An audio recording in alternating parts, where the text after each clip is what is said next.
counselors. Good evening, and thank you. As I start, I want to just thank all those that I represent today, more than 100 volunteers and 11,505 signers, and we with one voice.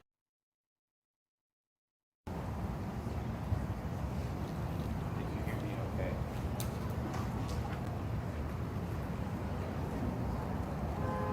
Can you hear me? Can you hear me, counselors? Good evening, and thank you. As I start, I want to just thank all those that I represent today, more than 100 volunteers and 11,505 signers, and we with one voice ask you to pass this ordinance.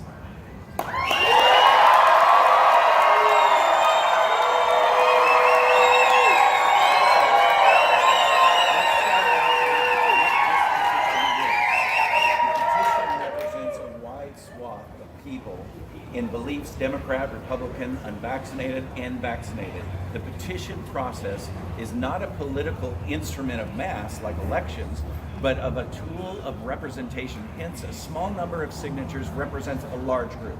For example, 111,000 people voted in the last election. This petition, we collected 111,000 people voted in the last election. We collected 11,505 signatures in less than 2 months. That represents 10% of those that voted in the last election. This is no small number and should not be ignored. This ordinance would not ban all mandates, as one of the counselors has misinformed the public that this would ban all vaccine and mask mandates. If that was the stated goal, there would be no way that this would succeed or stand legal scrutiny. This ordinance would only add an extra layer of protection, scrutiny on mandates, and challenge on behalf of the citizens all mandates that discriminate. We've seen far too many examples, but let's just take a look at a few. Last summer, we got mandates that vaccinated could take off their masks while unvaccinated couldn't. Up until recently, parents had to watch their unvaccinated students in school do invasive testing multiple times a week to play sports, while the vaccinated students didn't. Unvaccinated were forced out of jobs because companies unfairly refused medical religious objections, and now dozens upon dozens, hundreds of businesses in Portland are requiring vaccine passports to have equal access to services, which would beg the question from a moral perspective: does discrimination exist before laws are passed or courts have ruled? Of course it does. Sadly, of course it does, and it must be discussed. Some establishments are making discriminatory COVID policies beyond what the mandated by the governor. Just last night, one such establishment in the county, a kids dance studio, notified all clients that if there were a COVID contact at the studio, that the unvaccinated would be excluded from the prepaid classes for 5 days, but the vaccinated would not. This policy is one of many examples of discriminative mandates. And honestly, the largest group that has unfairly suffered the most, not by COVID, mind you, but by COVID mandates alone, is our children.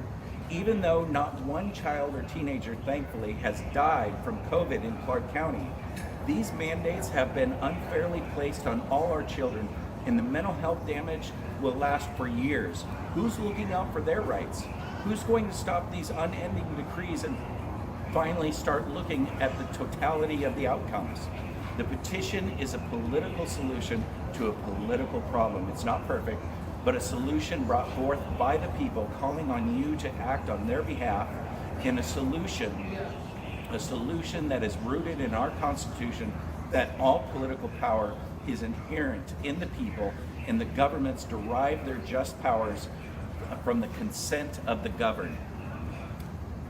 I wish we had time to present our vigorous legal defense. Yet some of our elected counselors feel content in following the opinions of what the Democrat lawyers are advising them. Marching orders. In fact, Governor Inslee sent marching orders from his legal office, Democrat lawyers. And really, it's more likely that this isn't the best advice at all out there. But Is that what's going to be followed? Opinions don't outweigh the obvious, that you have taken an oath, not to Jay Inslee or his mandates or policy edicts, but you are agents of the people of Clark County, bound to protect the state and U.S. Constitution rights and protections that are given. By the way, some have expressed concerns about preemption and supremacy issues. This is an easy fix. Amend the ordinance and add a severability and a superseding limitation clause, and since there are no COVID laws that protect discriminatory mandates on the books, this ordinance will stand. You are agents of the people, not sworn to protect institutions, bureaucracies, policies. You are representatives sworn to defend the rights for an overreaching government in a manner that we can't. We are a republic and the legislative body closest to the people and most responsible for protecting our liberties. Nothing in the Constitution stops the county from passing a law in the face of temporary mandates. And yes, the judiciary will have the final say, but will you support and defend discriminatory mandates, or will you stand with us and pass this ordinance? Thank you so much for your time.